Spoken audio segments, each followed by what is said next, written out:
Tonight at 11 o'clock with new information about the accused killer of two brothers found dead in a burnt-out vehicle in Indio last week. Now, last night we spoke with family members of the victims and their devastating loss. Tonight, News Channel 3's Marian Bouchot is live here in studio with more on the case and how authorities have released new details on how the brothers died. Marian. Good evening, Karen. A mother over in Indio is mourning the death of her two sons, and in just a couple days, Indio Police Department says they found who they say is responsible. Luis Alonso Armenta of the city of Indio is behind bars on 2 counts of murder and 1 count of arson. Indio Police Department says testimonies and evidence point to him as the main suspect in the death of 2 young people. The investigation continued and throughout the weekend, and we had received information that would lead us to people that would be of interest. The family of the victims have identified them as 2 brothers, 21-year-old Abelardo and 18-year-old Cesar Zuniga. According to documents from the district attorney's office, both died from gunshot wounds and then put in a car that was set on fire. Something that developed between them that unfortunately that they cost them their lives. Wednesday, we reported that Indio PD had no suspects arrested. But Thursday, we learned that Armenta was arrested and booked in jail on Sunday. Indio police say they were waiting on some details before filing official charges with the district attorney's office. Both victims were in a vehicle fire, so we need to determine what state, what was the final cause, and unfortunately we have to work with the coroner's office and we have to wait. Authorities were alerted about the burned car on Powerline Road west of Dillon Road the morning of December 2nd. Now, the family of the 2 brothers is left with so many questions. It's just hard. We're still waiting for that knock on the door to say, hey, this was all a misunderstanding. I'm sorry. I'm sorry I wasn't in communication, but we're here. But we just know that that's not going to happen. Pleading for justice to be served. We're also asking everybody that if you know any information to come forward. It's hard to make sense of something so senseless, but this is going to take a community. And Armenta was arraigned yesterday and pleaded not guilty. His next court date is on December 16th. Live in studio, Marian Bouchot. Yo, we're back with another video. Alright, but in all seriousness, I got a story time for y'all. Get your popcorn, get whatever you need to get relaxed. I'm going to go ahead and tell you guys a story. As you can see by the title, How I Knew a Murderer. Well, let's take you guys back to, let's go to 2019. Back to 2019. So, it's basically the time of protest when Donald Trump got impeached. Things like that. So, we're in 2019. 2019 is the year I graduated high school. I was going to Shadow Hills. I'm going to put everything in the video so you guys can see what school I went to, you know, my year I graduated, how it looks and everything, so you guys kind of get an idea of what school I went to. It's not bad and where I'm from.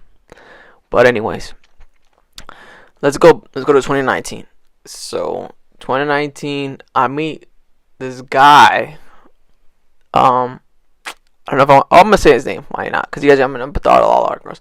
His name was Luis. Luis. His name was Luis. I'm the type of guy that I meet everybody and I kind of get along with everybody. I don't really ever not get along with anybody. It's kind of hard for me not to. Not saying that I'm like the greatest person ever, but you know, I'm a chill guy. Just a chill guy. But anyways, I got to know Luis from my friends because my friends knew him, and they kind of introduced me to him because I think we had PE together, and we kind of just always talked. It was never nothing like crazy. We talked about girls, you know, typical guy stuff. Talked about girls, talked about sports, talked about just stupid stuff. Okay. He was a cool guy, honestly. He was really chill. Anytime he was around me, he was cool. I've never had a problem.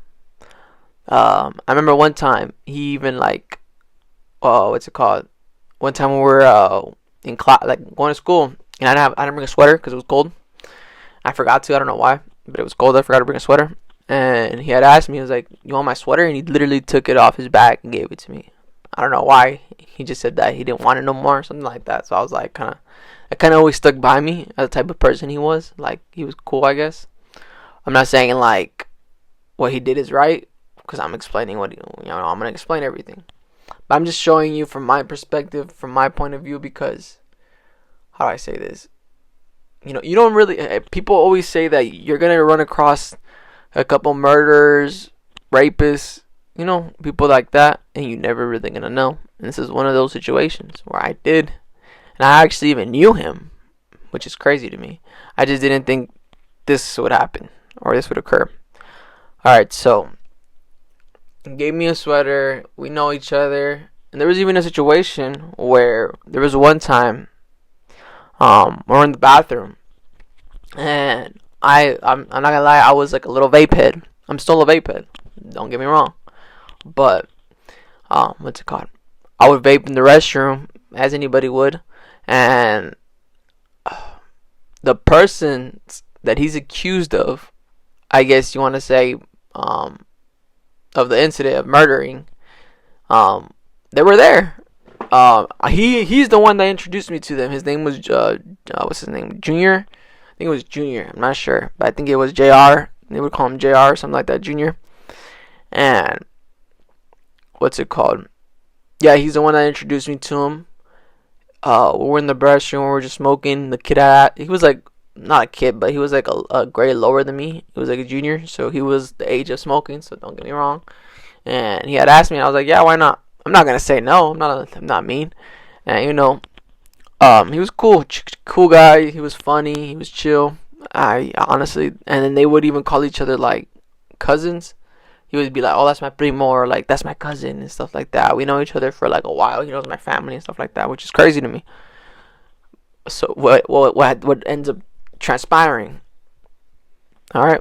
So so after high school, just mind you, I just wanted to put that in your guys' heads because what's gonna happen, what transpires. So after high school, I don't ever really talk to him because I never really, how do I say it? I never reached out to anybody outside of high school, like only my friend group, I guess.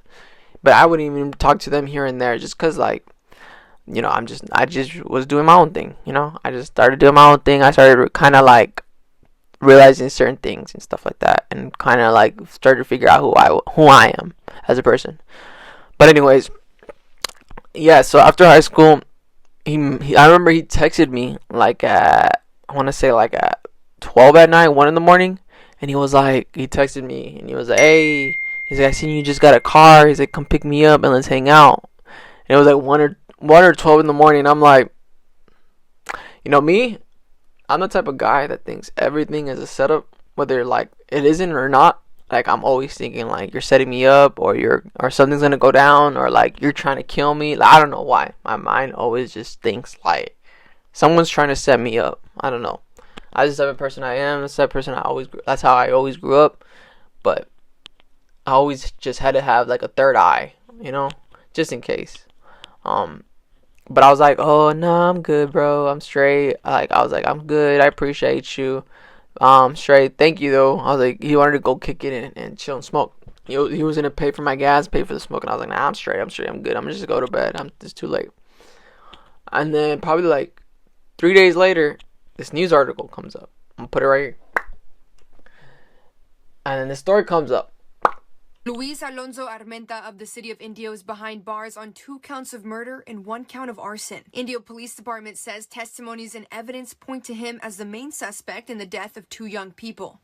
Tonight at 11 o'clock with new information about the accused killer of 2 brothers found dead in a burnt-out vehicle in Indio last week. Good evening, Karen. A mother over in Indio is mourning the death of her 2 sons, and in just a couple days, Indio Police Department says they found who they say is responsible.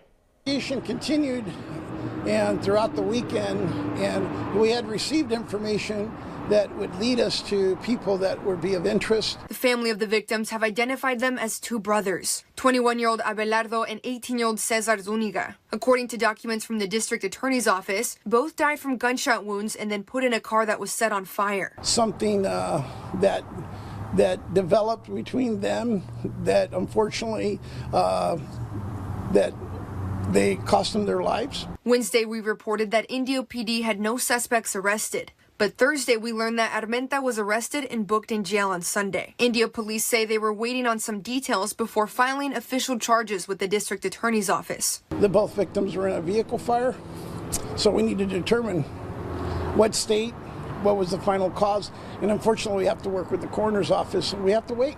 Authorities were alerted about the burned car on Powerline Road west of Dillon Road the morning of December. And then I'm like, what the fuck? And all this whole shit comes up of him being accused of a double murder, him shooting 2 people in the back of the head and lighting the car on fire, and then dipping to Mexico, which is crazy to me. Crazy, crazy, crazy. I was like, what? What?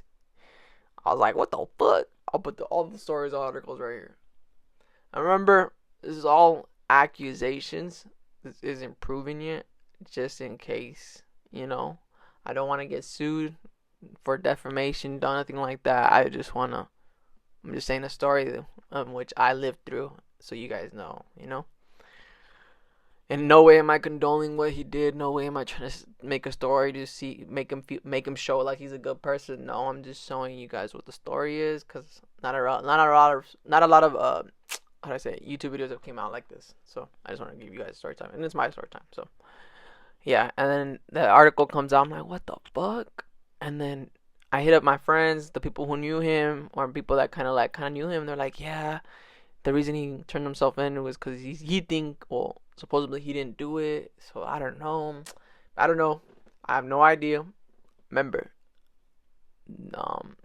his accusations still, even though he has been arrested and he's going through the processes, you know, I just don't want to get sued, which is why I'm saying that. All right. No way am I condoning what he did again. But all right.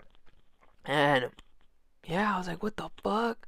And stuff like that. And the homie was like, yeah, bro, that's crazy. They're friends and stuff like that. And I was like, what? And it just came as a shock to me, because you never really think like you're ever going to know somebody as a murderer. Like, what the fuck? I've probably known 2 murderers in my life.